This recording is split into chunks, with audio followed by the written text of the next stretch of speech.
sinta.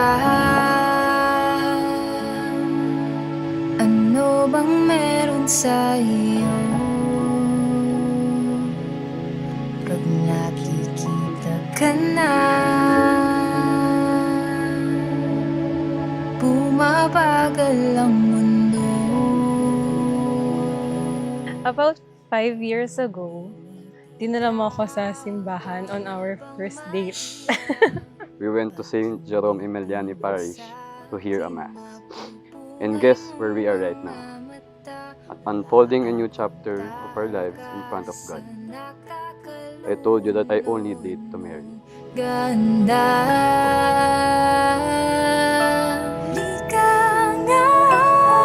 Tingnan mo lang ang aking mga mata. Huwag kang titingin na sa iba. Ronil and Chelsea, this is your moment. Enjoy each moment. Be grateful to God, for this moment will never come back again. Aking sinta, ano bang meron sa iyo?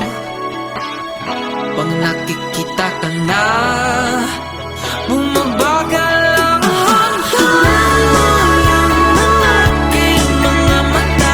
Huwag kang titingin na sa iba. Aking na, wala nang iba. Habang buhay na Chelsea, do you take Ronil here present as your lawful husband according to the right of our Holy Mother, the Church? Yes, I do. Ronil, do you take Chelsea here present as your lawful wife according to the right of our Holy Mother, the Church? Yes, I do.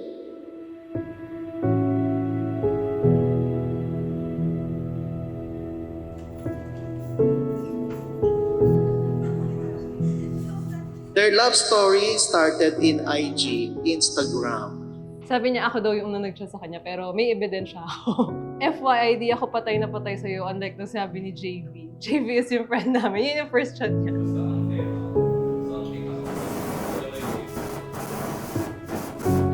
Ganyan?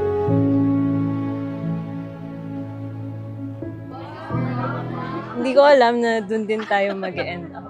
I think because nag-start tayo sa right place. God gave us the perfect timing for everything.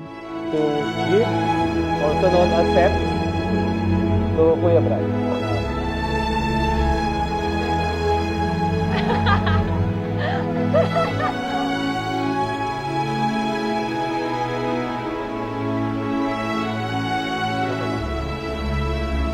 Gusto kong gamitin yung pagkakataon na to, na tayong dalawa lang, to thank you. To thank you for being there for me. When I felt that no one else was there for me. Thank you for going out of your comfort zone. Nagpurpursue tayo ng move to Australia. You've been fully supportive all throughout. Despite knowing na may iwan mo si Mami Daisy, may iwan mo career mo, may iwan mo friends mo, may iwan mo lahat sa Pilipinas. Yung uncertain ang dadatnan mo sa Australia. During that period, I also learned that you are the one. Dance with me under the diamonds. See me like breath in the cold. I met you at a time when I think I was the best version of myself. I was happy, independent, and contented. Pero nung nakilala kita, na-realize ko I did not work with others before at kung bakit kinailangan ko daanan lahat ng pain at heartbreaks ko before you. Kasi it was God's way of shaping me to be the best version of myself so that when I meet you, alam ko yung worth mo. And I'll be ready to love you fully. That you are the only one I'll ever love. Cheers! Cheers! Yeah, you. If it's not you, it's not anyone. I bought this gift kasi alam kong bagay sa'yo and sa talks mo. I hope it completes your outfit at isuot mo siya when we first meet each other sa aisle.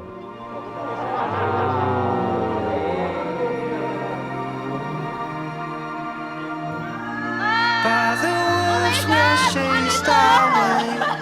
Oh, I promise to love you not just who you are today, but for who you will grow to be tomorrow and every day after that. You taught me how to dream bigger, appreciate my family more, made my faith stronger, and have been my biggest supporter. Nobody wants us now. Let us go. Someone said that the two most important days in your life are the day that you are born and the day you figure out why. And you are my why. Thank you for being my why. Thank you for being my person and being my hope. I'll never forget the 3 words. Sorry, thank you, and please. I love you. I love you. Use that in your marriage and you will go to 10, 20, 30, 40, and 50 years. And as I always say to Roniel and Chelsea, enjoy the moment with one another. Nobody wants us now. Let us go.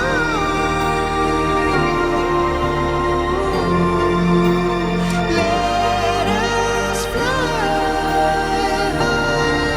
No, it's not our way. You're making us give in. No, it's not our way. You're making us give in. We escape.